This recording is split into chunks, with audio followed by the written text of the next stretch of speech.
It's working right. समय screen show हो रही है।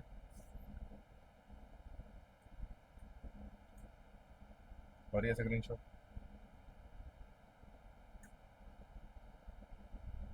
हो रही है आवाज़ भी ठीक है। मतलब तो क्या है?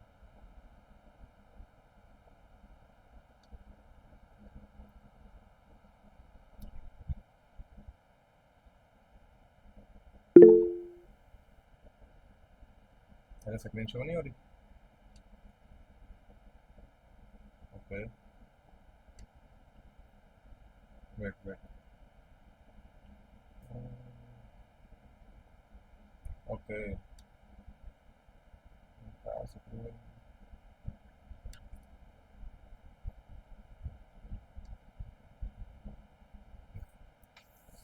तो अब अगर चेंज हुआ तो प्लीज़ बोलना। ठीक है।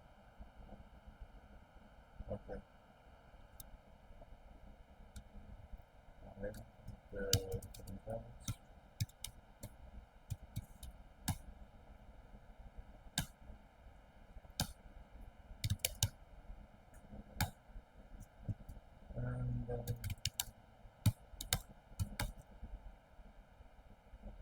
फोल्डर खोल दिया। इसको किया बंद। इसको किया बंद। इसको भी किया बंद। बंद दिया। हाँ बंद दिया। ठीक है। Control J and then npm on। Okay.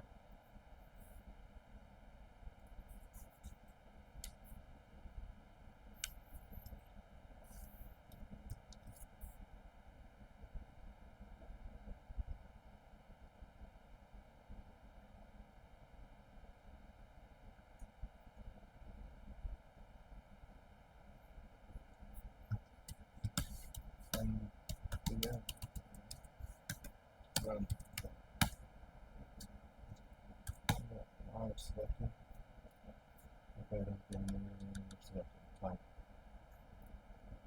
so today task is context। what is context? उससे पहले हमें जाना पड़ेगा props क्या होते हैं। ठीक है। कॉन्टेक्स्ट जब आए तो उन्होंने एक ही प्रॉब्लम सॉल्व की, प्रॉप ड्रिलिंग की।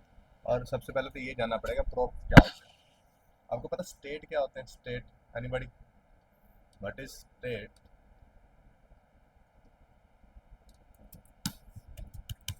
बोलो। What is state? Open your mic. इससे पहले कि मैं खुद किसी का नाम लूँ।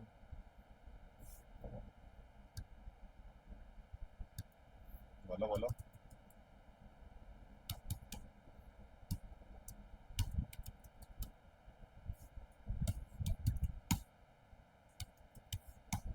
नहीं बोलोगे?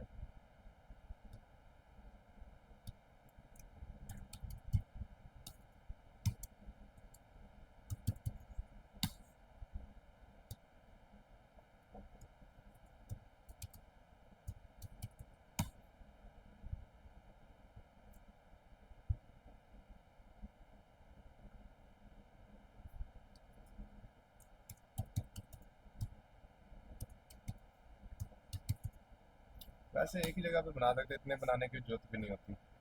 ऐसा है ना कि अगर लिख सकते हो तो अच्छी बात है। नहीं लिखोगे तो भी कोई मतलब माड़ी गल नहीं है, खराब बात नहीं है। हम एक ही जगह पे मल्टीपल कंपोनेंट भी बना सकते हैं। वही यार एकदम। ओके। सो सबसे पहले तो कहाँ गए तुम लोग?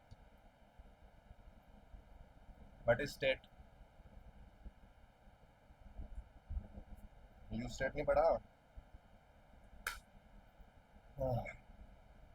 I can able to show that I have सही। बिल्कुल अच्छी बात है। प्रॉप्स होते हैं वो भी डाटा ही होते हैं जो कंपोनेंट्स के बीच में ट्रैवल करते हैं। ठीक है। और जब ट्रैवलिंग होती है कंपोनेंट्स के बीच में डाटा की तो वो होती है वन डायरेक्शनल। ठीक। और to make it more understandable from parent to child. ठीक है। जब भी डाटा पास किया जाता है पेरेंट से लेके चाइल्ड तक डाटा पास किया जाता है। ओके। चाइल्ड से पेरेंट में डाटा नहीं भेज सकते। और डाटा भेजेंगे कैसे? सबसे पहले तो मैं तुम्हें एक प्रैक्टिकल करके बताता हूँ कि डाटा पास कैसे किया जाता है, उसके बाद इसके करेक्टरिस्टिक्स पढ़ेंगे, ठीक है, कि ये प्रोप्स होते क्या हैं और कितनी तरह के होते हैं, इनमें हम क्या डाल सकते हैं क्या नहीं डाल सकते, एक्सेट्रा, है ना। ये सारी चीज़ें बाद में देखेंगे, पहले तो यूज़ करके देखते हैं कि चलता कैसे है। उसके लिए हमें चाहिए नेस्टेड कंपोनेंट। अगर ये है तो अच्छी बात है, नहीं है तो बना भी सकते हैं, नहीं बना सकते। यहाँ पे डालो hero. Okay, now your second will show you the centre में करते हैं, सेंटर में ही होगा वैसे।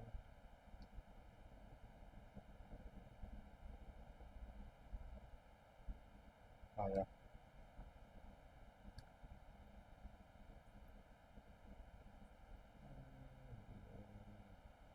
इसे सेंटर में करने के लिए इसे H1 में डाल दो, क्योंकि H1 की वो लग रखी है यहाँ पे स्टाइलिंग, है ना। तो ये सेंटर में, सेंटर में नहीं है पर कोई ना, देख लेंगे styling. The task is we have app dot JSX जिसके अंदर हीरो है, और हीरो के अंदर अंदर अनदर कॉम्पोनेंट है ना।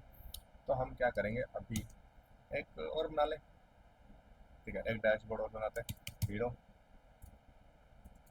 इसके बाद इसके अंदर होगा अपने पास हीरो नहीं, ऐप। फिर इसके बाद होगा हीरो, फिर इसके बाद कोई मैसेज होगा।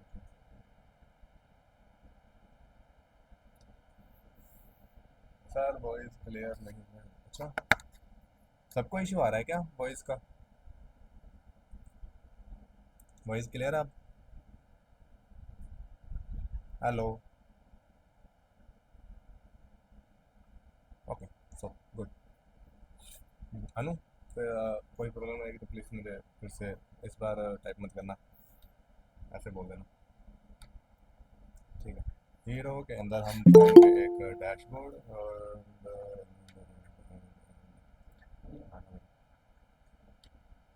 हीरो के अंदर एक डैशबोर्ड बना देते हैं, डैश DOARD। और डैशबोर्ड के अंदर कार्ड बना दें, कार्ड बना सकते हो, कुछ भी बना सकते हो। हीरो के अंदर ही कार्ड बना दो, कोई चक्कर नहीं, जैसे मर्जी, मतलब नेस्टिंग करनी है एट द एंड। हीरो है, कंट्रोल दबाने के बाद अगर तुम होवर करोगे तो क्लिकेबल बन जाता है, ठीक। यहाँ पे आए और यहाँ पे या तो एक कार्ड बना दो,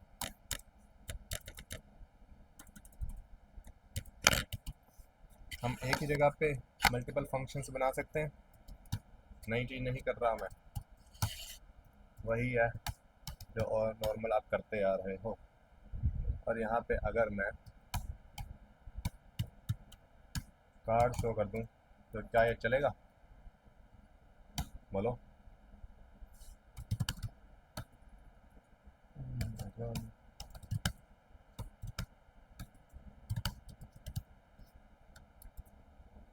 this is called, this is called, है ना, चल रहा है। ये अलग कंपन अलग फाइल में भी मैं रख सकता हूँ, मैं इस फाइल में भी रख सकता हूँ, बस वही मैंने इंपोर्ट करने के लिए टाइम बचाया। मैंने अलग फाइल नहीं बनाई, मैंने यहीं पे लिख दिया, तो इंपोर्ट करने की जरूरत नहीं पड़ी, यहीं पे काम हो गया। ओके, इट इज़ कुछ भी नहीं है इसमें बताने लायक। ओके, देख के पता लग जाएगा, ठीक है। हमारे पास नेक्स्ट टास्क है, हम यहाँ पे कार्ड के अंदर एक डाटा पास करना चाहते हैं जिसका नाम होगा यूज़र का नेम एंड उसका ईमेल या बायो कर देते हैं, ठीक। ईमेल एंड बायो, ठीक है, दो चीज़ें हमने शो करवानी है यहाँ पे, ईमेल एंड बायो। और वो मिलेंगी कहाँ से, पेरेंट से। कार्ड का पेरेंट कौन है, कार्ड का पेरेंट है हमारे पास हीरो, है ना। हीरो के पास है कार्ड, नेस्टिंग हो रखी है, तो हायरार्की बन रखी है। पहले तो हमारे पास आता है ऐप, ये सब चीज़ें भी हटा के यहाँ पे लिख दूँ तो भी इजीली अंडरस्टैंड हो जाएगा। इसको हटाओ, इसको करो डिलीट, है ना।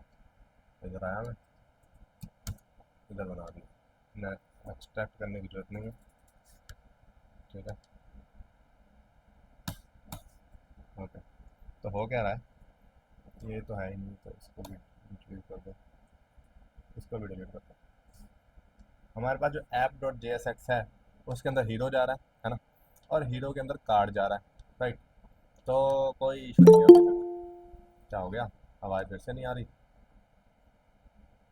विकास राजपूत पहले भी आया क्या क्लास में? तो नेस्टिंग कर रखी है ऐप के अंदर हीरो, हीरो के अंदर कंपोनेंट। अब हम क्या करेंगे, डाटा पास करेंगे। बेसिक सी बात है, डाटा को ऐसे पास करना है। हमने यहाँ पे एक बनाया, डाटा हमेशा पास होता है upper component to lower component, ठीक है। Parent to child one direction होता है, तो इसे हमेशा वहाँ पे मतलब जैसे भी आप पास करना चाहो तो ये नेस्टिंग डीपर ही जाएगा डाटा। डाटा हम कभी भी अप नहीं आता, ओके। ये बात को याद रखना। अगर आप प्रोप्स के थ्रू डाटा भेजना चाहते हो तो आप हमेशा डीपर डाटा भेज सकते हो, चिल्ड्रन को ऊपर नहीं भेज सकते। तो हम सबसे ऊपर एक बार डाटा लिख के देखते हैं, क्या पता बन जाए, क्या पता चला ही जाए, ठीक।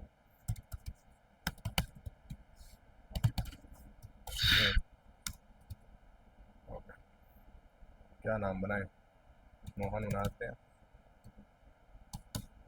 एंड मोहन की बायो, मोहन की बायो होगी फ्रंट एंड डेवलपर,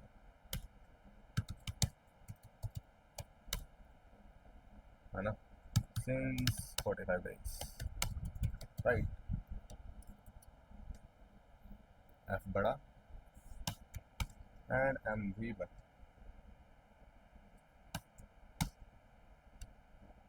एक डाटा बनाया, नॉर्मल डाटा है, आप बाहर से इंपोर्ट कर सकते हो, कुछ भी कर सकते हो, नॉर्मल सी चीज़ है। इसको कर दिया पास। जब भी आप कोई डाटा पास करते हो तो कंपोनेंट में एज ए एट्रीब्यूट पास करना होता है, ठीक है। एज ए एट्रीब्यूट मतलब एज ए प्रॉपर्टी, ठीक। उसका नाम आप कुछ भी रख सकते हो, ठीक है। मैंने इसका नाम रख दिया यूज़र डिटेल्स, ठीक। यूज़र डिटेल्स रखा, इसमें मैंने पास क्या कर दिया, यूज़र, ओके। जो मेरा हीरो कंपोनेंट है उसके अंदर मैंने एक यूज़र डिटेल्स करके एक प्रॉपर्टी क्रिएट की, जिसके अंदर मैंने डाटा भेज दिया, ओके। अब मेरा जो यूज़र है वो हीरो के पास आ चुका है ना। अभी तो मैंने भेजा, किस नाम से भेजा, यूज़र डिटेल्स से, ओके। तो यहाँ पे सबसे पहले तो प्रोप्स यहाँ पे रिसीव करने पड़ेंगे। प्रोप्स रिसीव करने के लिए यहाँ पे प्रोप्स लिखोगे, प्रोप्स लिख सकते हो, कुछ भी लिख सकते हो, काइंड ऑफ एक है तो ये आर्गू पैरामीटर ही, पैरामीटर की वैल्यू आप कुछ भी रख सकते हो। प्रॉप्स रखा जाता है क्योंकि प्रॉप्स डिफाइन एज प्रॉपर्टीज, ठीक है। इनका इनका फुल नेम होता है प्रॉपर्टी। तो एक कंपोनेंट की प्रॉपर्टी को रिसीव करने के लिए यूज़ किए जाते हैं, तो इसलिए इसका नाम प्रॉप्स रखा जाता है मोस्ट ऑफ द टाइम, ठीक है। आगे बताऊंगा तो आगे आप प्रॉप्स भी यूज़ नहीं करोगे, आप डिस्ट्रक्चरिंग करोगे। तो for now this is props, okay. And इसको इसने पास रिसीव कर लिया, अब इसे इसने पास कर दिया, ठीक है। पहले रिसीव करके देखते हैं आ भी रहा है कि नहीं आ रहा, ओके। H1, H1 में क्यों ही पास करें, सी में करते हैं। क्या नाम है इसका, प्रोप्स के अंदर हमारे पास कुछ होगा, प्रोप्स के अंदर है हमारे पास user detail, user details. And इसके अंदर हमारे पास है नेम, राइट। अब ये हुआ क्या, प्रोप्स के पास डाटा होता है ऑब्जेक्ट फॉर्म में, ठीक है, ओके। और उसके अंदर हमने भेजा क्या, यूज़र डिटेल्स। एक काम करो, इसे ना आप कंसोल लॉग करवा के देखो, फिर ज़्यादा ज्ञान मिलेगा। इधर लिखो details, console dot log props, ठीक है। हीरो हीरो के अंदर मैंने प्रॉप्स को कंसोल लॉग करवा दिया। और अगर मैं इधर आऊँ तो डिटेल्स तो प्रिंट हो रही है, बट इसके अंदर ऑब्जेक्ट आ रहा है ऑब्जेक्ट कहाँ से आ रहा है, लाइन नंबर 25 से आ रहा है। लाइन नंबर 25 पे क्या है, मेरे पास हीरो सेक्शन है। और जैसे ही मैंने खोला, उसके ऑब्जेक्ट के अंदर क्या मिल रहा है, यूज़र डिटेल्स मिल रही है, जिसके अंदर ऑब्जेक्ट है नेम एंड बायो, ठीक है। यूज़र डिटेल्स कहाँ से आ रही है, यूज़र डिटेल्स आ रही है यहाँ से, ठीक है। जो मैंने प्रॉपर्टी उसे क्रिएट करवाई वो वहाँ से मिलती है, ओके। और उसके बाद हाँ, हम इसे रिसीव कर सकते हैं, और रिसीव करने के बाद कहीं पे भी यूज़ कर सकते हैं। वही मैं काम यहाँ पे कर रहा था, इधर ही कर देते हैं। Props dot user details dot नहीं, ठीक। Prop dot user detail dot मैंने एक किया, तो अब यहाँ पे नेम शो हो जाना चाहिए, है ना, डेयर मोहन, डेयर मोहन ही डिटेल मोहन, ठीक। इतना हो गया। ये तो भैया हो गया एक, है ना, वन स्टेप। हमने पेरेंट से चाइल्ड में डाटा भेजा।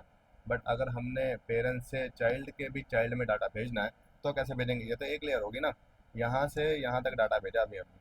बट अगर हम चाहते हैं कि यहाँ से यहाँ तक डाटा भेजना है, तो ऐप से लेके कार्ड तक, तो हमें एक पाथ फॉलो करना पड़ेगा, है ना? वही जो मैंने यहाँ पे सिलेक्ट किया वही पाथ, पहले ऐप पे जाएगा, फिर हीरो पे जाएगा, फिर कार्ड पे जाएगा। तो ऐसे ही डाटा फ्लो कर सकता है ना? तभी तो हम, अब ऐप के पास तो डायरेक्ट एक्सेस है ही नहीं कार्ड का। ऐप के पास किसका एक्सेस है? हीरो सेक्शन का। हीरो सेक्शन के पास कार्ड का एक्सेस है। तो जब ऐप को डाटा भेजना होगा कार्ड में, तो वो as a reference of hero भेजेगा, राइट? तो वो अब कैसे भेजेगा? सबसे पहले तो यहाँ पे आओ और इसको हटाओ, ठीक है? हीरो में तो डाटा आ रहा है, वो हमने देख लिया। जब यहाँ पे डाटा मिला इसे, तो ये क्या करेगा? इसी डाटा को आगे भेज देगा। लाइक इसको भी आप यूज़र डिटेल कह सकते हो, या फिर एक काम करो, एक चीज़ और तुम्हें बताता हूँ। डिस्ट्रक्चरिंग करना क्या कहते हैं कि हम ऑब्जेक्ट की प्रॉपर्टीज़ को एज ए वेरिएबल हम एक्सट्रैक्ट कर लेते हैं ऑब्जेक्ट से, है ना? हम बहुत बार करते आ रहे हैं, वो काम आप यहाँ पे भी कर सकते हो। इसको हटा के सीधा यहाँ पे कर्ली ब्रेसेस लगो, रखो और यूज़र डिटेल लिखोगे, तो तुम्हारे पास वही प्रॉपर्टी डायरेक्टली एक्सेसिबल हो गई यूज़र डिटेल में। ईजी वे है, प्रॉप्स करके चेनिंग करने की जरूरत नहीं पड़ती, काफ़ी अच्छा वे है। और क्या करना है कि अब इसके यूज़र डिटेल के पास नेम भी है, बायो भी है, क्योंकि तुमने क्रिएट कर रखा है नेम और बायो, है ना? डिस्ट्रैक्ट करके तुमने उसे एक्सेस कर लिया। अब क्या करना है कि इसको डायरेक्ट ही पास कर देना है, ठीक है? यहाँ पे लिखा डाटा, कोई भी नाम लिखो, कुछ फ़र्क नहीं पड़ता, और इसमें यूज़र डिटेल पास कर दिया। बिल्कुल वही काम जो ऊपर करते आ रहे हैं वही नीचे किया उसने। एक साइड से लिया, दूसरी साइड पे से पास कर दिया, फॉरवर्ड कर दिया। इधर भी वही काम करना है, हमें डाटा मिला था तो डाटा ही लेना है। Okay, and here will be data dot, अरे पहले देखते हैं आ भी रहा है कि नहीं आ रहा, ठीक है? डाटा, और हम जाए तो लाइन नंबर 40 पे आ रहा है, 40 नहीं 38 पे, तो हमें मिल रहा है, दोनों चीज़ें मिल रही हैं। अब इसको आप कैसे भी यूज़ कर सकते हो। 38 पे, ओके, यहाँ पे आओ, डाटा डॉट नेम, ठीक, और इधर आने के बाद डाटा डॉट बायो। ओके, अब मैं जाऊँ तो मेरे पास बायो पहले कैसे आ गई? अच्छा, नेम ऊपर है, तो नेम भी आ गया और मेरे पास बायो भी आ गई। Front end developer since 45 days, क्योंकि हम भी 45 डेज के डेवलपर्स हैं, है ना? ज़्यादा एक्सपीरियंस तो है नहीं हमारे पास। Okay, so this is the basic of props. Props क्या होते हैं और प्रॉप्स कैसे यूज़ करते हैं, ये तो बस इतना सा अभी हमने किया है। कहाँ गया? ओके, यहाँ तक किसी को कोई इशू है तो प्लीज़ मुझे क्लियर करें, फिर मैं आगे बढ़ूँ। प्रॉप्स होते हैं यूनिडायरेक्शनल, तो एक ही डायरेक्शन में जाते हैं, ठीक है? यहाँ तक भी क्लियर है। प्रॉप्स को आप एडिट नहीं कर सकते, ठीक है? फिर से बोल रहा हूँ, कहाँ से रिपीट करूँ पूजा? हाँ जी, बताइए बताइए।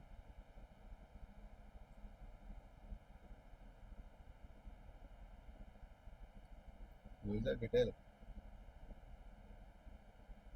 ठीक है, यूज़र डिटेल आ गया मेरा। अच्छा, ये तो तुम्हें समझ आया ना? मैंने डाटा क्रिएट किया और उसे भेज दिया। यूज़र डिटेल एक हमने प्रॉपर्टी क्रिएट की और उस प्रॉपर्टी में यूज़र डाल के मैंने भेज दिया, ठीक है? हीरो में आ गया। अब एज ए फंक्शन वो डाटा कैसे रिसीव करता है? वो पैरामीटर में डाटा रिसीव करता है ना? वैसे ही डाटा रिसीव करता है। तो यहाँ पे भी वैसे ही डाटा रिसीव किया गया। ओके, तो ऐसे ही डाटा यहाँ पे रिसीव किया गया। ऐसे जब डाटा रिसीव करना था, हम कुछ भी नाम रख सकते हैं उसके पैरामीटर में, तो कुछ भी नाम रख सकते हैं। वैसे ही मैंने इसका नाम रखा प्रॉप्स। प्रॉप्स रखना है, प्रॉपर्टी रखना है, कुछ भी आप, मोहन सोहन रोहन, कुछ कुछ भी नाम रख सकते हो, ठीक? हमने प्रॉपर्टी को रिसीव कर लिया। अब इस प्रॉपर्टी में मेरे पास है यूज़र डिटेल। क्यों इसके अंदर यूज़र डिटेल क्यों है? क्योंकि यहाँ पे यूज़र डिटेल पास किया गया है ऑब्जेक्ट के अंदर, राइट? इसमें जैसा पास किया जाएगा वैसे ही रिसीव होगा। तो हमें यहाँ पे यूज़र डिटेल मिल गया, क्योंकि हीरो के अंदर यूज़र डिटेल पास किया गया है व्हेन द कंपोनेंट कॉल, ठीक है? जब उसके कंपोनेंट को कॉल किया गया, हमने डाटा पास किया यूज़र डिटेल का, और यूज़र डिटेल को हमने रिसीव कर लिया। यहाँ तक क्लियर है? ओके, यहाँ तक कोई इशू नहीं, बिल्कुल ठीक है। अब इसी सिंटैक्स को लिखने की बजाय, इसे ना लिखने के लिए हम क्या करते हैं, यहाँ पे डिस्ट्रक्चरिंग करते हैं यूजर डिटेल्स, क्योंकि एट द एंड निकल तो वही से रहा है। तो हमने क्या किया, डिस्ट्रक्चरिंग कर दिया, ऑब्जेक्ट से हमने वेरिएबल को निकाल लिया, की को निकाल लिया और एज ए वेरिएबल सेव कर लिया। ठीक है, अब जो यूजर डिटेल है मेरे पास, वो यहाँ पे क्या कर रहा है, वो यहाँ पे ऐसा है कुछ, वो है यूजर डिटेल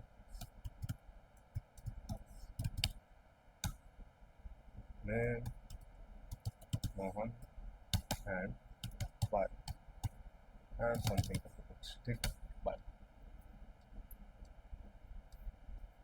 हाँ, ओके। तो जो मेरा यूजर डिटेल है ना, वो एक ऑब्जेक्ट है, हीरो के अंदर एक प्रॉपर्टी हमने ली, और वो डिटेल जो मेरी हीरो के पास आ गई। ठीक है, इतना करने से मुझे जो ऐप में डाटा लिखा था वो मुझे यहाँ पे मिल गया, सिलेक्ट कर लेते हैं।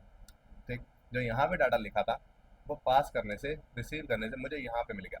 अब जैसे वहाँ पे पास किया वैसे यहाँ पे भी पास कर दिया। ठीक है, अब यहाँ पे डाटा पास करने के लिए मेरे पास जो वेरिएबल का नाम यूजर डिटेल था, है ना, तो इसे मैंने पास कर दिया एक प्रॉपर्टी में जिसका नाम रखा डाटा। ठीक है, जैसे यहाँ पे यूजर डिटेल पास किया वैसे यहाँ पे डाटा पास कर दिया, समझे। आप सेम नाम भी रख सकते हो, प्रॉपर्टी का कोई इशू नहीं होता, सेम नाम रखोगे तो भी चल पड़ेगा। ठीक, तो आपने यहाँ पे डाटा पास कर दिया, अब जैसे वहां पे रिसीव किया वैसे मैंने यहाँ पे रिसीव कर दिया और इसे यूज कर लिया, समझे। आ गए, हाँ जी, बोलिए बोलिए। ओके, सो इसको एक्सेस करने के लिए वही अपना चेनिंग, जो ऑब्जेक्ट की चेनिंग होती है वही करते हैं, है ना। और ऐसा नहीं है कि इसमें सिर्फ ऑब्जेक्ट ही पास कर सकते हो, आप कुछ भी पास कर सकते हो, बेसिक सी चीज़ है। आप मल्टीपल चीज़ें भी पास कर सकते हो, जैसे यहाँ पे मैंने बनाया लेट नेम, या फिर एज कर देता है, एज नहीं है ना, एज इजिकल टू मेरा 25 साल लिख दिया, 25 है नहीं वैसे, 25 लिख दिया। ठीक, एंड यहाँ पे मैंने लिख दिया क्या लिखूँ,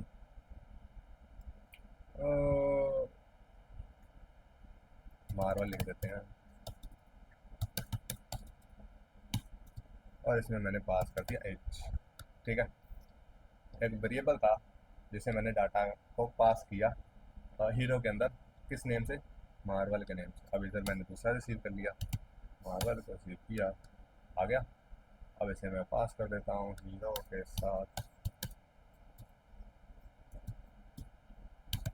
मार्वल।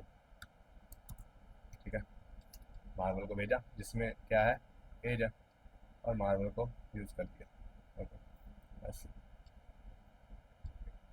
25 आ गई, ऐसे ही कुछ भी भेज सकते हो, जरूरी नहीं है कि वही भेजना है, true false yes no something, कुछ भी भेजो। ओके, कुछ भी भेज सकते हो, एंड इवन कि आप फंक्शन भी भेज सकते हो, like send a function, function से हेलो। ठीक है, console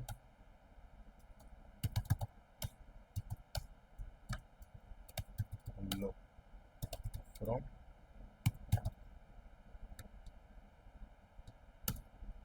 this is my function,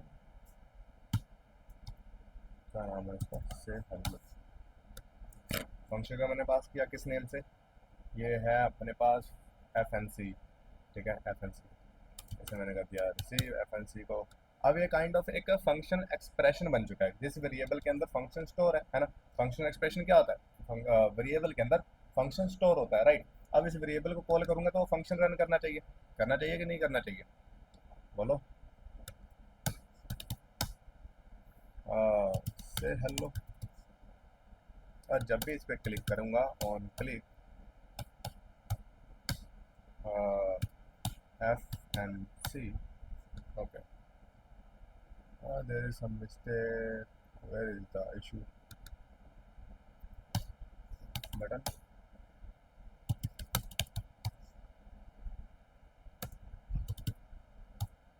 on click पे ये, तो ठीक है, F N C, F N C चलेगा, चलेगा कि नहीं चलेगा? चलेगा। ठीक है, अब यहाँ पे जाते हैं, इसमें किया बंद। अरे फंक्शन कहाँ से आ रहा है? आ नहीं रहा। लेट्स सी क्या इशू आ रहा है।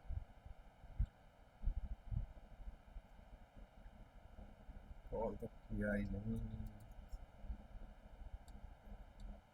जावास्क्रिप्ट की यही बात खराब होती है इनकी। हाँ, तो चल पड़ा भाई। अब ये फंक्शन जो हेलो हीरो सेक्शन के अंदर है, वो हीरो सेक्शन के अंदर है ही नहीं। वो कहाँ से आ रहा है? वो आ रहा है हमारे पेरेंट के अंदर से और हीरो के अंदर मिल रहा है ना। वो मैंने बनाया यहाँ पे, मैंने पास कर दिया और मैंने इसे रिसीव किया हीरो सेक्शन के अंदर और उसे रन कर रहा हूँ। और ऐसे ही मैं हीरो सेक्शन से चाइल्ड में पास कर सकता हूँ और चाइल्ड में यूज़ कर सकता हूँ। अब चाइल्ड में पास करने के लिए अलग से बताना पड़ेगा कि तुम्हें पता है कॉन्सेप्ट क्या है? बोलो बोलो बोलो।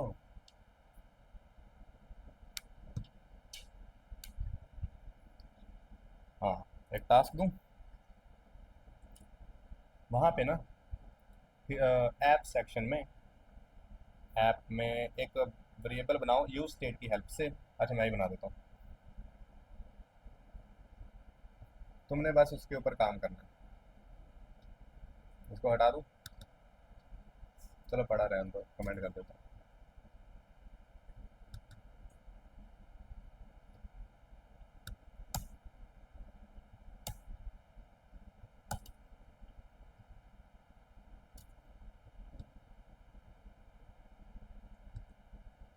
अच्छा वहाँ से वो आएगा ही नहीं तो रिसीव क्या करेगा?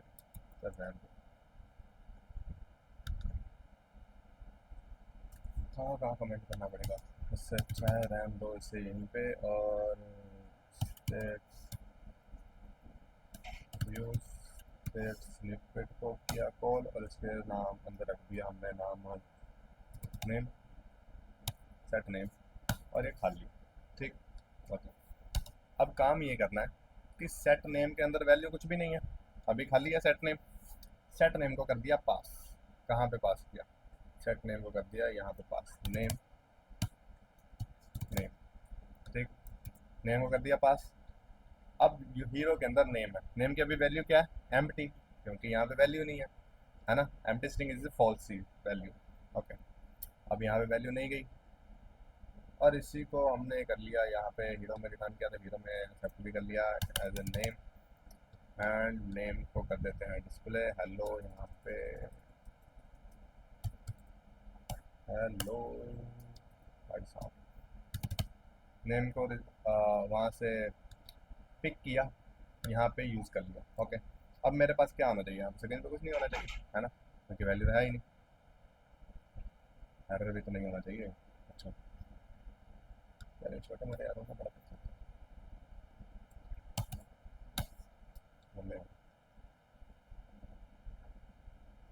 कुछ नहीं आ रहा। बहुत अच्छी बात है, कुछ नहीं आ रहा। इसके अंदर मैं वैल्यू डाल देता हूँ लाइक अननोन। चलेगा? चलेगा, बिल्कुल चलेगा। अब आपने एक काम करना है कि ये जो सेट नेम वाला फंक्शन है इसे करना है पास। ठीक है, यहाँ पे सेट नेम बनाओ, सेट नेम कुछ एक वैल्यू लेगा है ना, सेट नेम एक फंक्शन में वैल्यू लेगा। वो वैल्यू तुम्हें मिलेगी यहाँ से, कार्ड से। ठीक है, कार्ड में प्रो पास करो, फंक्शन पास करो, उसमें जो वैल्यू आएगी वो वैल्यू जाके ऊपर सेट नेम में म्यूटेशन करोगे तो नेम में म्यूटेशन हो जाएगी। और जैसे ही नेम में म्यूटेशन होगी वो तुम्हारी स्क्रीन पे शो हो जाएगा। और कहाँ पे शो हो रहा है? यहाँ पे शो हो रहा है। तो तुमने क्या करना है, तुमने लेनी है वैल्यू कार्ड से, शो करना है हीरो में, और डाटा क्रिएट कहाँ पे कर रखा है तुमने? ऐप में। समझे? ये है तुम्हारा सा एक कॉम्प्लेक्स सा टास्क। क्या करना है, फिर से लिख देता हूँ। ऐप में तुमने क्रिएट करना है वेरिएबल, राइट, एंड डिस्प्ले करना है in zero section, right, and update the variables through function from start। Right, this is the task. Almost मैंने मेरे ख्याल से कर रखा है, तुमने बस उस पर थोड़ी सी अपनी कलाकारी करनी है और ये काम करना है, हो जाएगा। जल्दी से करो और मुझे स्क्रीन शॉट भेजो। स्क्रीन शॉट नहीं, मतलब फ़ोटो खींच के भेजो, जल्दी से करो, सभी के सभी। 26 है तो अगर 26 फ़ोटो आ गई तो भाई बात भी बने, क्योंकि मेहनत दोनों साइड से होनी चाहिए ना। एक साइड से मेहनत होगी तो क्या फ़ायदा, उसमें से दो तो नहीं है। चलो 24 photo. Let me open my WhatsApp.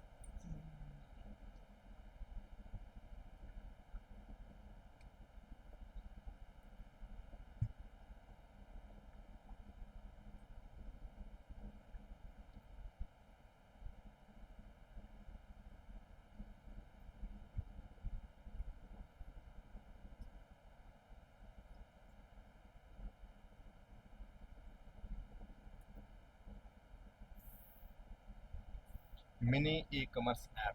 Mini e commerce app में ना बहुत सारी चीज़ें आती है, बहुत ही जर्नल ऐप है।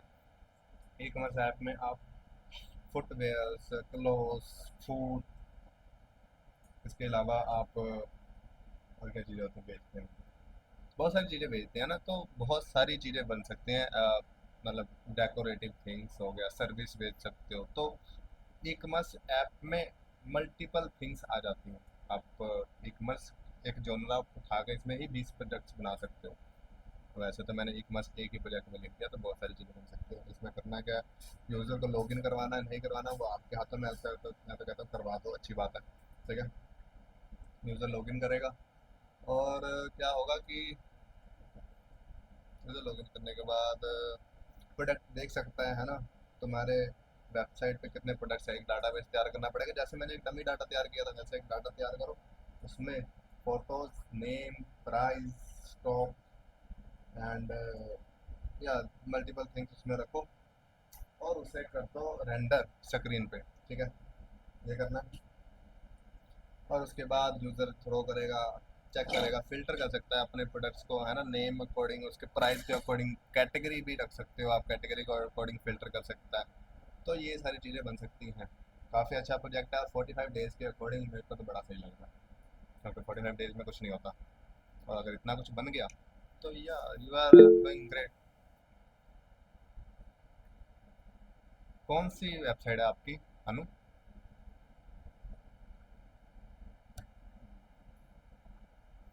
क्या मतलब, किस बेस पे?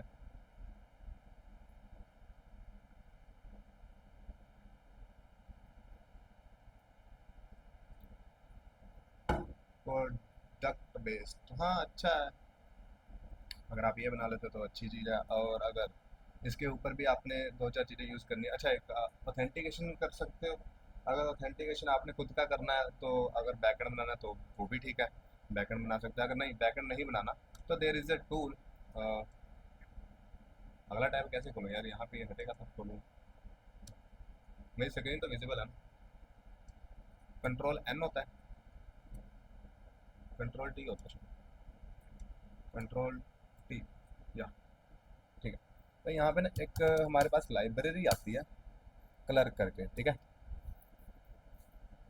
बहुत अच्छी चीज़ है ये, बहुत अच्छी। अगर तुम सिर्फ फ्रंट एंड डेवलपमेंट करना चाहते हो ना, without taking the pressure of back and and anything है, मैनेजमेंट कैसे करें वगैरह वगैरह, तो उनके लिए बहुत अच्छी वेबसाइट है क्लर्क की। ठीक है, यहाँ से ना तुम्हें ऑथेंटिकेशन रिगार्डिंग एवरीथिंग, कुछ हर चीज़ तुम्हें यहाँ से मिल जाएगी। ठीक है, तुम्हें गूगल थ्रू लॉगिन करना है, गिटहब थ्रू करना है, नंबर से करना है, ओटीपी से करना है, डबल स्टेप वेरिफिकेशन करना है, एनीथिंग, एवरीथिंग। ठीक है, सब कुछ तुम्हें यहाँ से मिल जाएगा। और इसके मतलब इतना भी कुछ टफ नहीं है, बस 2 दिन सेटअप करना है, कॉन्फ़िगरेशन करनी है और काम हो जाता है। ठीक है, कुछ करने की जरूरत नहीं पड़ती इसमें, बस एक कंपोनेंट इंपोर्ट करो और तुम्हारा काम है, तुमने ऑथेंटिकेशन कर ली। गूगल थ्रू ऑथेंटिकेशन कर सकते हो, एसएमएस थ्रू कर सकते हो, तो तुम्हारे नंबर पे एक्चुअल एसएमएस आते हैं। ठीक है, तो काफ़ी अच्छी चीज़ है ये कलर, ऑथेंटिकेशन के लिए है ये लाइब्रेरी। ठीक है, फिर से बोल रहा हूँ।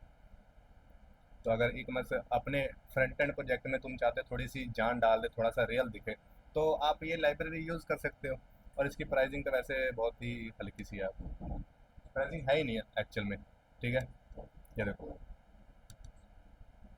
कुछ भी नहीं है, 10,000 तो ऐसे ही रिसीव कर लेगा, और तुम्हारे पास अगर 10,000 आ भी जाते हैं यूज़र, तो आई डोंट नो कि अगर किसी के पास 10,000 यूज़र है तो वो पैसे देने में हिचकिचाएगा, है ना, हेजिटेट करेगा। मेरे पास 100 यूज़र आ जाए तो मैं फिर से पैसे दे दूँ कि भाई ये ले पैसे, फिर से 200 हो जाएंगे। तो काफ़ी अच्छी चीज़ है, ठीक है।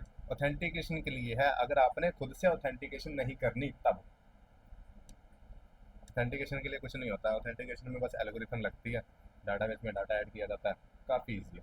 बट अगर आप नहीं प्रेशर देखना चाहते, इन सब चीज़ों की टेंशन लेना चाहते, तो ये यूज़ करो, बहुत अच्छी चीज़ है। इसके अलावा अगर आप चाहते हो कि मैं सब कुछ एक ही जगह पे कर लूँ, तो आपके पास होता है Appwrite. It is a open source platform for building application on any scale. यहाँ पे तो नहीं लिखा, लिखा है, हाँ ये रहा। Appwrite is self hosted open source backend as a service. ये ढूंढ रहा था मैं, क्या है ये? Open source backend as a service platform. यहाँ पे तुम्हें बना बैकएंड बनाने की जरूरत नहीं है, बैकएंड बना बनाया मिल जाता है, तुमने बस फ्रंट एंड बनाना है और तुम्हारे पास सब कुछ आ जाता है। क्या क्या? ऑथेंटिकेशन से लेके, डाटाबेस से लेके, एवरीथिंग, ठीक है, हर चीज़ ये प्रोवाइड करते हैं यहाँ। ऑथेंटिकेशन हो गया, डाटाबेस हो गया, वही अपना जो मैंने ऑथेंटिकेशन बताया। ये अलग प्लेटफॉर्म है, ये पूरा बैकएंड प्रोवाइड करता है, ठीक है, rather देन जो अपने पास। फोटोज नहीं आई यार तुम्हारी, मैं तो बोलता जाऊंगा, काम भी करो। ऑथेंटिकेशन हो गया, डाटाबेस हो गया, स्टोरेज हो गया, मैसेजिंग होगी, फंक्शंस होगी, रियल टाइम कम्युनिकेशन, साइट्स इनकी न्यू प्रोडक्ट आया जो कि वेबसाइट को डिप्लॉय करने के लिए यूज़ किया जाता है, ठीक है, नया ही अभी लॉन्च किया है इन्होंने। तो काफ़ी अच्छी चीज़ें हैं, एक्सप्लोर करोगे तो मिल जाएगा तुम्हें, बहुत कुछ मिलेगा। ठीक है, मैं क्या बता रहा था तुम्हें? हाँ, प्रोडक्ट्स को एक्सप्लेन कर रहा था। अच्छा, तुमने कुछ लिखा था? सर पेमेंट गेटवे डाल सकते हैं, हाँ बिल्कुल डाल सकते हैं, बट उसके लिए बैकएंड चाहिए। बैकएंड के बगैर पेमेंट गेटवे नहीं डाल सकते। ओके सर, लॉगिन और साइन अप पेज भी रहता है सर। मोंगोडीबी से कनेक्ट फ्रंट एंड को, फ्रंट एंड पे हो जाता होगा, नो इशू, बट मैंने कभी किया नहीं। ऐसी बात है ना कि फ्रंट एंड में डाटा कभी डालना नहीं चाहिए, दिस इज़ द रूल।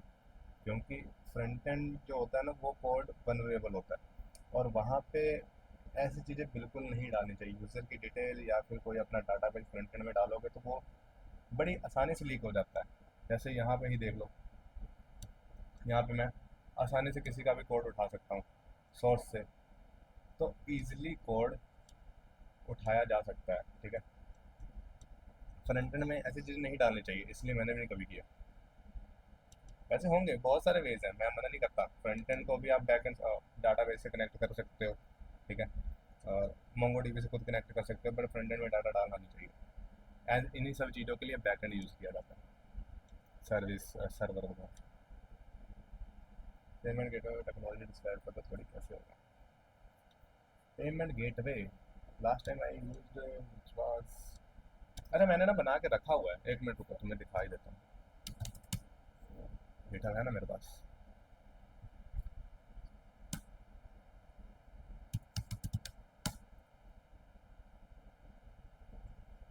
ऐसे तो 1,000 आ जाएंगे। फोटोज भेजो साथ में, टास्क की जो मैंने भेजा है। रिपोजिटरी, और यहाँ पे आ जाएगा तुम्हारा पेमेंट गेटवे, पेमेंट बैकएंड, या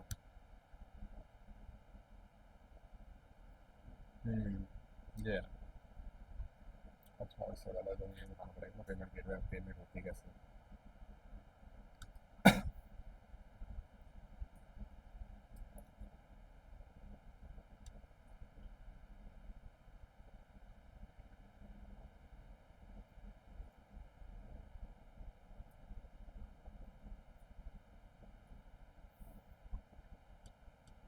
मैं ज़्यादा काम करता हूँ कि ब्राउज़र ही ढीले हैं। ये तुम्हारा फ्रंट एंड है ना, ये तुम्हारा back and.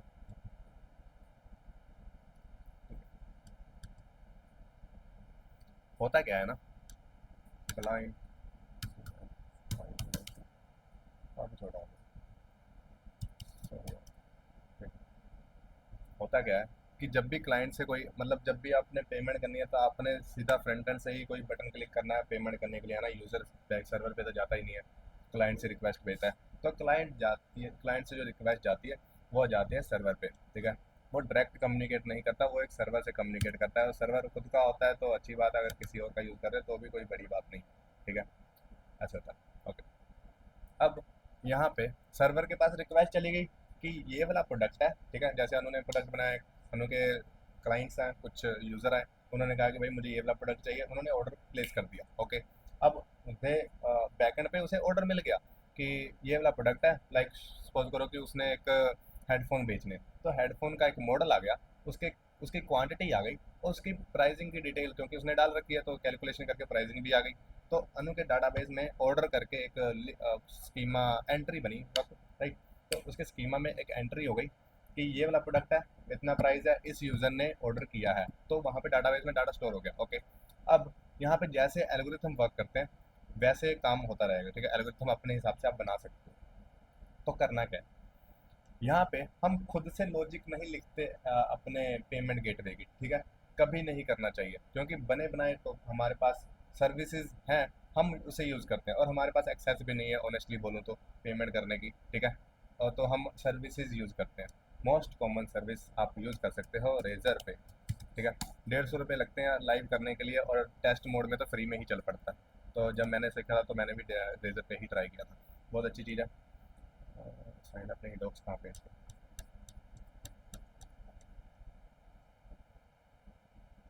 Docs docs docs docs, ये रहा, ठीक है। तो काफ़ी अच्छी चीज़ है, यहाँ से स्टार्ट करो, तुम्हें मिल जाएगा कि ये करता कैसे। इंडिया में भी ओला है, और इंडिया में भी चलता है और बाहर भी चलता है। इसकी बेस्ट चीज़ ये है कि ये यूपीआई भी प्रोवाइड करता है, ठीक है। तुम अपने ऐप में यूपीआई पेमेंट भी एक्टिवेट कर सकते हो, कार्ड पेमेंट भी एक्टिवेट कर सकते हो, और ऑनलाइन नेट बैंकिंग भी कर सकते हो, ठीक है। काम हो कैसे रहा है कि जैसे ही सर्वर पे रिक्वेस्ट जाती है, सर्वर एक फंक्शन को कॉल करता है, और जो फंक्शन क्या करता है कि ऐप राइट नहीं, जो भी आपने पेमेंट गेटवे सेलेक्ट किया है, ठीक है। इसके अलावा और भी है, स्ट्राइप है, ठीक है। स्ट्राइप भी सेम चीज़ है, अपने पास पेमेंट के लिए गेटवे है जो कि पेमेंट को अकर करता है, ठीक है। पेमेंट होने के लिए हमें अनेबल करता है कि हम पेमेंट कर सकते हैं। तो वही चीज़ ये भी वही प्रोवाइड करता है, रेजर पे भी वही प्रोवाइड करता है, ओके। तो सर्वर क्या करता है कि रिक्वेस्ट भेजता है, ठीक है। इससे पेमेंट अपने गेटवे पे, payment gateway PG, payment gateway, ठीक है। पेमेंट गेटवे पे रिक्वेस्ट जाएगी, और पेमेंट गेटवे के पास तुम्हारा सारा एक्सेस होता है। तुम लोग केवाईसी करते हो इस पे बकायदा, जैसे बैंकिंग में केवाईसी करते हो ना, वैसे ही यहाँ पे भी सारा कुछ होता है, हर चीज़ होती है। तुम केवाईसी करते हो, वेरीफाई करते हो, अपना अकाउंट चेक करवाते हो, अपना पैन कार्ड देते हो, ठीक है। हर डिटेल पास की जाती है, तुम किस अकाउंट में पेमेंट लेना चाहते हो, वो सारी चीज़ें होती हैं। और ये मोस्ट ऑफ द टाइम जैसे लाइक यार जैसे तुम अकाउंट क्रिएट करते हो ना वैसे ही है। और बस क्योंकि फाइनेंशियल चीज़ है ना, करेंसी से रिलेटेड चीज़ है, तो ये बहुत ज़्यादा केवाईसी के लिए सिक्योर मतलब सीरियस होते हैं। तो यहाँ पे तुमने जैसे ही डाटा पास कर दिया, तो क्या होता है कि ये तुम्हारे अकाउंट को एक्टिवेट कर देते हैं। तो सर्वर से जब रिक्वेस्ट आती है, वो तुम्हें एक इंटरफेस प्रोवाइड करते हैं, ठीक है। जैसे रिक्वेस्ट आएगी, ये तुम्हें एक इंटरफेस प्रोवाइड करेंगे। उस इंटरफेस में क्या होगा, इस इंटरफेस में होगा कि तुम भाई ओहो, इधर से, ठीक है। तो ये तुम्हें एक इंटरफेस प्रोवाइड करेंगे जिससे तुम पेमेंट कर सकते हो। सर्वर ने इसे रिक्वेस्ट भेजी पेमेंट की, ठीक है। पेमेंट की रिक्वेस्ट भेजी पेमेंट गेटवे को जैसे ही रिक्वेस्ट मिली, क्योंकि उसके पास तुम्हारा अकाउंट है, ठीक है, तुम्हारे पास तुम्हारी एपीआई की होंगी, तो वो तुम्हें एक इंटरफेस प्रोवाइड करेगा, यूआई प्रोवाइड करेगा पेमेंट करने की। और वो यूआई तुम्हें मिल सकता है लाइक यहाँ पे दिखा नहीं दिख रहा, चलो यहाँ पे तो दिख रहा है ना, ऐसा ही कुछ होता है, ऐसा, ये यूआई तुम्हें तुम्हारा कार्ड, यूपीआई स्कैनर, जो भी मल्टीपल ऑप्शंस होते हैं तुम्हें प्रोवाइड किए जाते हैं थ्रू पेमेंट गेटवे, ठीक है। तुम्हारे यूआई पे तुम्हारी स्क्रीन पे विजिबल होंगे, ओके। तो जैसे ही तुम किसी भी ऑप्शन पे क्लिक करोगे, राइट, किसी भी ऑप्शन पे क्लिक करोगे, तो तुम किसी भी ऑप्शन पे क्लिक करोगे तो वहां से रिक्वेस्ट जाएगी, वापस आएगी सर्वर पे, है ना। यहाँ से इसने भेजी फिर से इसे रिक्वेस्ट, ठीक, यूआई गया इसका, पेमेंट का यूआई गया इधर, ठीक है। अब जब पेमेंट की यूआई इधर गया, इसने कोई एक रिक्वेस्ट भेजी कि हाँ भाई पेमेंट करनी है, इसने वापस इसे रिस्पॉन्स भेजा, रिक्वेस्ट भेज सकते हो, ठीक है, रिक्वेस्ट कह सकते हो, पेमेंट रिक्वेस्ट, पे रिक्वेस्ट, ठीक है, पे रिक्वेस्ट गई। अब सर्वर के पास डिटेल्स आ चुकी हैं, ठीक है, और पेमेंट के लिए उसने अपना रिक्वेस्ट भी भेज दिया कि हाँ भाई यूज़र इंटरेस्टेड है, उसने यूआई पे डिटेल्स डाल दिया और प्रोसीड करने के लिए अपना फंक्शन रन कर दिया। तो सर्वर क्या करेगा, फिर से यहाँ से कॉल करेगा पेमेंट गेटवे को कि भाई साहब यूज़र ने रिक्वेस्ट भेज दिया है और तुमने अब उस पर कॉल करना है, ठीक है। यहाँ पे सारे लिंक्स कनेक्टेड होते हैं। Thank you.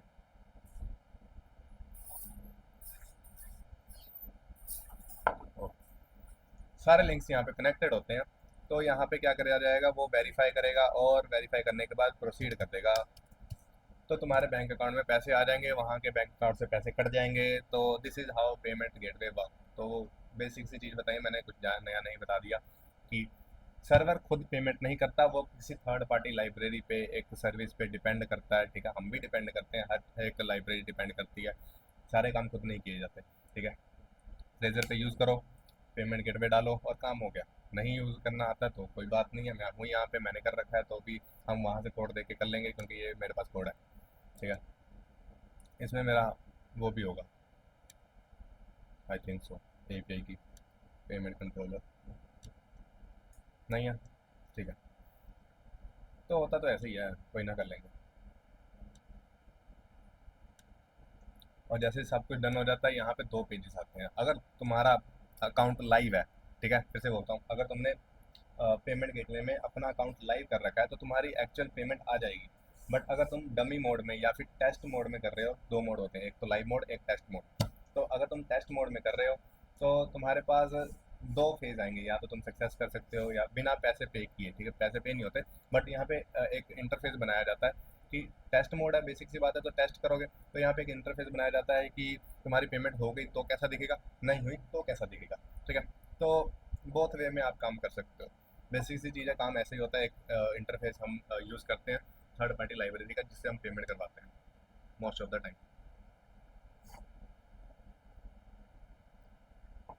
I mean backend वो बाय मिस्टेक टाइप हो गया सर। बैकएंड कहाँ लिखा आपने?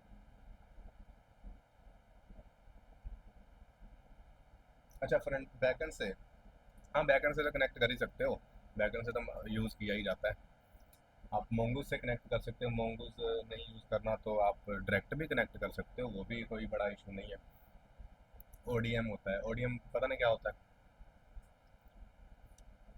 बताओ। फ्री की नॉलेज देने में मज़ा तो आता है। ये तुम्हारा डाटाबेस है, ठीक है, डाटाबेस, और ये है तुम्हारे पास सर्वर। सर्वर कह सकते हो या सर्वर कह सकते हो। अब जो डाटाबेस है, तुमने कॉलेज में कभी डाटाबेस पढ़ी है? तो वहाँ पे तुम्हें एसक्यूएल पढ़ाई जाती है ना, most of the time SQL language पढ़ाई जाती है कि अपने पास जॉइंट क्या होता है, टेबल क्या होता है, रिलेशनशिप क्या होती है, ये सारी चीज़ें पढ़ाई जाती है ना, सिलेक्ट वगैरह। पढ़ी है कि नहीं? डाटाबेस किसने किसने पढ़ रखा है, पहले तो ये बताओ। हम्म। डायनामिक राउटिंग में प्रॉब्लम आ रही, आपने बैकएंड बना रखा है क्या अनु?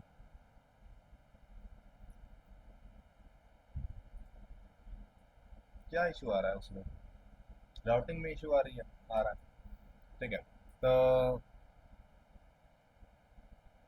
मुझे ना कोड शेयर करना, विल दैट सी दैट कहाँ पे इशू आ रहा है, साथ में रिजॉल्व कर लेंगे, ठीक है। गिटहब पे पुश करके मुझे रेपो शेयर कर देना, हम उस पर काम कर लेंगे। क्लिक करने के बाद डिटेल शो नहीं हो रही, डाटा पास नहीं हो रहा मतलब, ठीक है, रिक्वेस्ट जा नहीं रही, अ, कोई ना, देख लेंगे कहाँ पे इशू आ रहा है।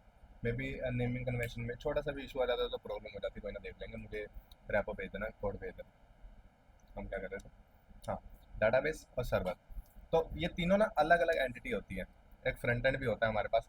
तो डाटाबेस एक अलग से सॉफ्टवेयर है जो कि डाटा को मैनेज करता है। अब डाटा में शुरू में तो कोई चीज़ नहीं, शुरू में फाइल्स में हमारा डाटा स्टोर किया जाता है ना, याद है ना, पुराने टाइम में हमारे पास दफ्तर होते थे, दफ्तर तो वैसे ऑफिस को कहते हैं। तो वहाँ पे फाइल्स में सारा डाटा लिखा होता था कि ये इस फाइल में इस यूज़र का ये नाम है, इसने इतने पेमेंट कर दी, इसने इतने, उसका हिसाब किताब है ना, सब कुछ लिखा होता था। हमारी फोटोज नहीं आ रही। ओके। तो उसके बाद आया हमारे पास डाटाबेस। डाटाबेस ने क्या कहते हैं, बहुत सारी चीज़ें आसान कर दी। वही अपना थ्योरेटिकल टॉपिक जो हम पढ़ते आ रहे हैं कि रिकर्जन, रिकर्जन नहीं, अ, अरे यार, मैनेजमेंट आसान कर दी, बहुत सारी चीज़ें थी, अब मुझे भी दिमाग से निकल गया। तो हमेशा मैनेजमेंट को ईजी कर, डाटाबेस जो सॉफ्टवेयर है उसने मैनेजमेंट ईजी कर दी, ठीक है। फाइल नहीं बनानी पड़ती, ठीक है। कॉपी डाटा नहीं होता, डाटा लॉस्ट का डर नहीं होता, क्योंकि फाइलें वगैरह चूहे वगैरह खा लेते हैं, गीली हो जाती है, करप्ट हो जाती है। तो बहुत सारी चीज़ें होती है फाइल्स में, है ना, फिजिकल फाइल्स में। और डाटाबेस में क्या है, एक बैकअप रखो और तुम्हारा डाटा सिक्योर है हमेशा के लिए, जितनी मर्जी पुरानी फाइल उठा लो और डन है। स्टोरेज का भी कोई इशू नहीं है। फाइल्स वगैरह स्टोर करने जाओगे तो तुम्हें एक फिजिकल लोकेशन की जरूरत पड़ेगी, और उतना जितना डाटा बढ़ता जाएगा फिजिकल फिजिकल लोकेशन बढ़ती जाएगी। बट डिजिटल डाटा मतलब डाटाबेस में क्या होता है कि तुम्हारे पास एक सिर्फ रैम चाहिए, रैम भी नहीं, एक एसएसडी चाहिए। तुम्हारे पास डाटा जितना चाहे उतना स्टोर कर सकते हो, राइट। बहुत सारे बेनिफिट्स होते हैं डाटाबेस के। तो डाटाबेस बहुत ज़्यादा फेमस हो गया। अब डाटाबेस एक सॉफ्टवेयर है, ठीक है। ये डाटा मैनेज करता है, और इसमें डाटा जब मैनेज किया जाता है इसमें होती है लैंग्वेज, ठीक है। क्यूरी लैंग्वेज, क्या क्या होती है, क्यूरी लैंग्वेज। अब वैसे स्ट्रक्चरल क्यूरी लैंग्वेज कहते हैं ना एसक्यूएल को, स्ट्रक्चरल क्यूरी लैंग्वेज।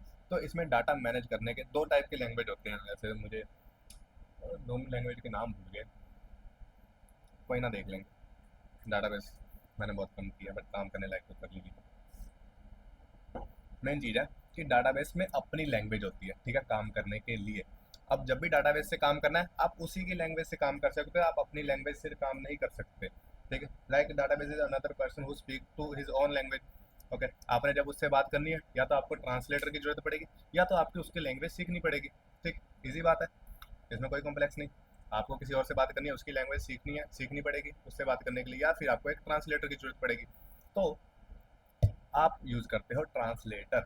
यहाँ पे एक ट्रांसलेटर होता है जिसको क्या कहते हैं हम, ओडीएम, ओआरएम या फिर ओडीएम, ठीक है। बहुत ज़्यादा यूज करोगे इसका, ओआरएम या फिर ओडीएम। ये होता क्या है, बेसिक आप डाटाबेस में डाटा सेव करने जाते हो तो क्रिएट टेबल, क्रिएट यूजर, कुछ भी आप, है ना, क्रिएट टेबल को रिलेशनशिप, फॉरेन, प्राइमरी की वगैरह सेटअप करते हो, डाटा एंट्री करते हो, इंसर्ट वगैरह करते हो। तो उसके लिए आप क्यूरी लैंग्वेज यूज करते हो। बट अगर आप चाहते हो कि आप क्यूरी लैंग्वेज ना यूज़ करो, ठीक है, ध्यान से सुनना मेरी बात। आप चाहते हो कि मैं क्यूरी लैंग्वेज ना यूज़ करूँ, मेरी अपनी लैंग्वेज, मैं जावा स्क्रिप्ट के थ्रू काम करना चाहता हूँ, कर सकता हूँ, है ना। मेरे पास अपनी लैंग्वेज है, मैं क्यूरी लैंग्वेज नहीं सीखना चाहता, बट मुझे डाटाबेस से काम करना है। तो मैं क्या यूज़ करता हूँ, ट्रांसलेटर। कौन सा है, ओआरएम या फिर ओडीएम, डिपेंड करता है कि है क्या, ठीक है। होते तो ट्रांसलेटर ही है।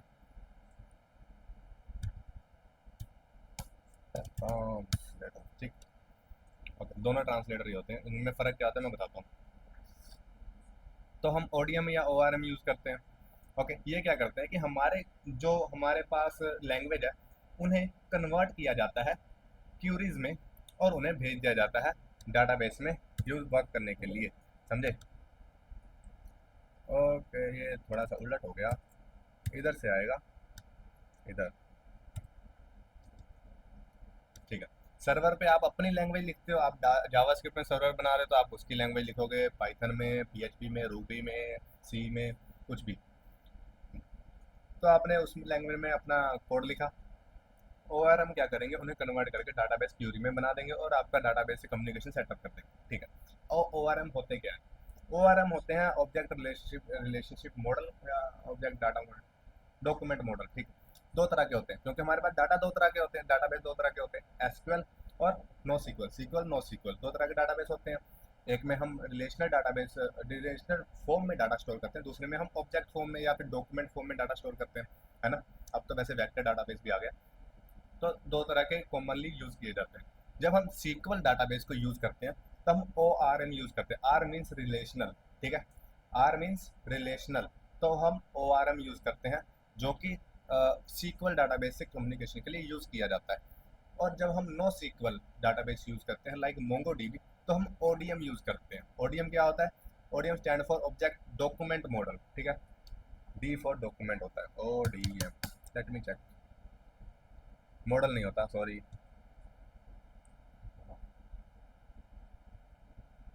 सही है ना जो मैंने सर्च किया? मोंगूज ऑडियन, हाँ।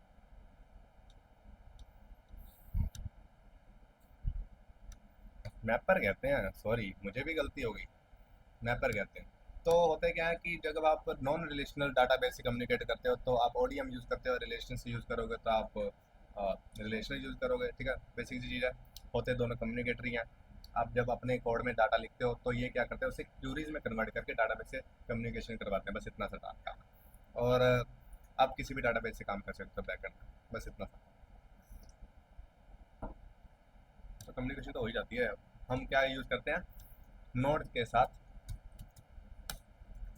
मोंगूज मोंगूज यूज़ करते हैं और काम करते हैं। सीक्वल भी कनेक्ट कर सकते हो, कुछ भी कनेक्ट कर सकते हो। हो गया डाउट खत्म?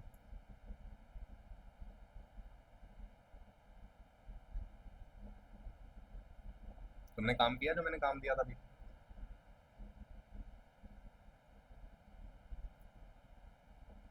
तुम्हारे फोटोज क्यों नहीं आ रही? कब से वेट कर रहा हूँ। जब तुम्हारा काम हो जाए, आज का ही टाइम है, तो अपने फोटोज के साथ अपना नाम भेज देना प्रेजेंट करके, ठीक है, अटेंडेंस लगने के लिए। तो do your class work and send me your names so I can mark your attendance. समझे? प्रॉप्स में किसी को कोई डाउट है आज के टॉपिक में? प्रॉप्स के बिना कॉन्टेक्स्ट नहीं कर सकते हम, ये बात 100% पक्की है। बांध लो कि प्रॉप्स के बिना आप कॉन्टेक्स्ट एपीआई नहीं कर सकते। तो प्रॉप्स वैसे इतना डिफिकल्ट भी नहीं था, कुछ डाटा पास किया, कहीं पे यूज़ किया, बस इतना सा काम था। और आपने अभी क्या करना है, आपने करना है डाटा कहीं पे क्रिएट करना है, रूटेड लेवल पे डाटा क्रिएट करना है, फंक्शन क्रिएट करना है, फंक्शन को पास करना है डीपर चिल्ड्रन को, ठीक है। और फंक्शन को और वेरिएबल को डिस्प्ले करवाना है हमारे मिडल कंपोनेंट पे, ठीक है। बस इतना सा काम करना है। और ये करने के बाद मुझे वो चाहिए, कोड चाहिए। गिटहब का लिंक भेज देना, बेटर होगा। फोटो क्यों ही भेजोगे, किसी के डिवाइस पे स्टोरेज नहीं होती तो वो भर जाएगी, है ना। फोटो से डाटा भर, उसके स्टोरेज भर जाती है, अच्छी चीज़ नहीं है, डिलीट करता रहता बंदा। वैसे तो मैंने खुद ने मीडिया विजिबिलिटी नो कर रखी है, बट फिर भी व्हाट्सएप में तो स्टोरेज बढ़ती है।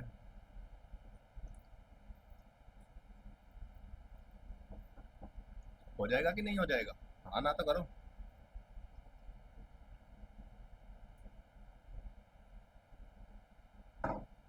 अनु का हो जाएगा, अनुज का हो जाएगा, पूजा का भी हो जाएगा, वंदना का भी हो जाएगा। बहुत अच्छी। तो जैसे ही हो जाता है, अपने गिटहब लिंक के साथ मुझे अपना नाम भेज देना, so we will go further. कल का हमारा काम है कॉन्टेक्स्ट एपीआई, ठीक है, और उस पर काम करेंगे। कॉन्टेक्स्ट एपीआई क्या होती है, वो कैसे वर्क करती है, फिर हम अगले दिन पढ़ेंगे यूज़ रेफरेंस। कब तक भेज सकते हैं सर? आज तक भेज सकते हो सिर्फ, टुडे, क्योंकि कल तो हम अलग काम करेंगे ना। ओके। तो आपने क्या करना था, मैं क्या कह रहा था, हाँ, यूज़ रेफ करेंगे, उसके बाद ऑलमोस्ट हमारा 90% रिएक्ट डन हो जाएगा, ठीक है। 90% इसलिए बोल रहा हूँ क्योंकि 10%, किसी भी टेक्नोलॉजी को हमेशा 100% नहीं सीख सकते ना, तो इसलिए 100% सीख लिया, ये बोलना भी नहीं चाहिए, इसलिए हम 90% बोलेंगे। और इसके अलावा भी बहुत सारी चीज़ें एग्जिस्ट करती हैं। आप कस्टम हुक भी बना सकते हैं, कस्टम हुक मैंने बनाना सिखा है, वो भी बनाना सिखा, चलो वो यूज़ रैप जब करेंगे तब कस्टम हुक भी बनाएंगे। ओके। अब अपने हुक कैसे बना सकते हैं, अभी तक हम रिएक्ट के हुक्स यूज़ करते आ रहे हैं, हम कस्टम हुक भी बना के देखेंगे अगर टाइम मिलता है तो। बट तब तक तुम्हारे पास मैंने एक लिस्ट भेजी है साइड बाय साइड, उसमें से एक प्रोडक्ट उठाओ और बनाना शुरू कर दो। एपीआई फैचिंग आ गई है ना। कंटेक्स्ट रेंडरिंग, कंडीशनल रेंडरिंग आ गई है। उसके बाद वेबसाइट राउटिंग हम कर रखते हैं। उसके बाद हम और लोकल डाटाबेस, लोकल स्टोरेज में सेव करना नहीं सिखाना। ओके। मुझे ना एक बार याद करवा देना प्लीज़, अगर मैं भूल जाऊँ तो प्लीज़ मुझे, कोई भी, मैं 19 बच्चों के सामने बोल रहा हूँ, मुझे कल याद करवाना क्योंकि आज टाइम नहीं है। हम डाटाबेस में डाटा कैसे लोकल ब्राउज़र में डाटा कैसे स्टोर करते हैं। यहाँ पे एक मेथड या और कुछ भी नहीं है। सेट आइटम से हम डाटा सेव सेव कर लेते हैं। लोकल स्टोरेज में करना है तो local storage dot set item, अगर सेशन स्टोरेज में करना है सेशन स्टोरेज डॉट आइटम। यहाँ पे डाटा कैसे स्टोर करना है और यहाँ से रिट्रीव कैसे करना है डाटा, ठीक है। जब फ्रंट एंड में डाटा स्टोर किया जाता है तो हम ब्राउज़र में डाटा स्टोर करते हैं, ओके। और वो ब्राउज़र में डाटा कैसे स्टोर करना है, कैसे फैच करना है, ये चीज़ें भी हम देखेंगे। ये चीज़ें हम कल देखेंगे, ठीक है। आज टाइम ख़त्म हो गया, तो this is also a thing we have to learn. इसके अलावा हमारे पास और क्या, रिस्पॉन्सिव डिज़ाइन, ये तो सी एस एस की बात हो गई। रेंडरिंग, मैप फंक्शन, ये भी हो गया। एंड थोड़ी एपीआईज है, हाँ, इसमें एपीआई फैचिंग के लिए भी डाटा लिखा हुआ है, लाइक क्रिप्टो वगैरह हो गया है ना। इसकी डिटेलिंग हमें कहाँ से मिलेगी, तो वो फ्री एपीआईज है, वहाँ से डाटा मिल जाएगा तुम्हें, ठीक है। एक आईडी बनाओ और वहाँ से एपीआई की लो और वहाँ से रिक्वेस्ट करते करते डाटा क्रिएट फैच करो और डिस्प्ले करवाओ, बस इतना सा काम है। एक जगह स्टोर करो और डिस्प्ले करवाओ। इमेज गैलरी आई थिंक हो रहा है, नहीं होता तो भी कोई बात नहीं, मैं हूँ। एक तुम्हें एम दे दिया, एक टास्क दे दिया, ताकि इधर उधर मत भटकना। हमारे पास एक टारगेट है काम करने के लिए, उस पर काम करना, ओके। आज के लिए किसी का कोई डाउट है तो प्लीज़ बताओ। मेरी तो क्लास ओवर हो चुकी है, मुझे आगे टाइम देना है किसी को। डन है, okay. So have a good day. अपना अपना टास्क करके मुझे सबमिट कर देना। बाय।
हाँ, अभी भी यहीं पे हो श्रद्धा जी, आपने नहीं जाना?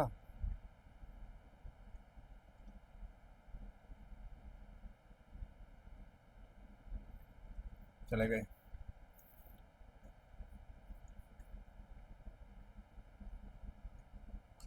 Hello Aparna. Good afternoon sir. Good afternoon, क्या हाल है? अच्छा है, आप बताइए। बढ़िया बढ़िया, इतने दिनों बाद क्लास में आए हो, कहाँ थे इतने सर दिन? कुछ दिन क्लासेस लगी नहीं तो कुछ दिन में बाहर थे घर से। अच्छा अच्छा, कहाँ तक किया था लास्ट? लास्ट याद नहीं। देखो फिर खोलो, कहाँ पीसी पे नहीं बैठे क्या? नहीं। ओ, ऐसे कैसे काम चलेगा?